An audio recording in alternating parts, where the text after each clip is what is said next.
দোয়া কবুলের 5টা শর্ত, এই কথা বলে আজকের আলোচনা শেষ।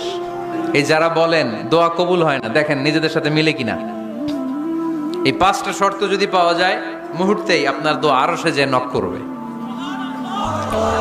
1 নাম্বার শর্ত আকলুল হালাল, হালাল খাওয়া। কি খাওয়া? আমরা দুইটাই খাই, হালালও খাই হারামও খাই। বেশি খাই কোনটা? হ্যাঁ, কি খান? আমি কই নাই কিছু, আপনারাই কইছেন। নিজের উত্তরে নিজে ধরা না। হারাম খেলে তো দোয়া কবুল হয় না। লা ইয়াদখুলুল জান্নাতা জাসাদুন গুযিয়া বিল হারাম। ওই দেহ কখনো জান্নাতে যায় না যে দেহ হারাম খেয়ে বর্ধিত হয়েছে। কেন দোয়া কবুল হয় না? মিলিয়ে নেন নিজের জীবনের সাথে, জাস্ট একটু মিলিয়ে নেন।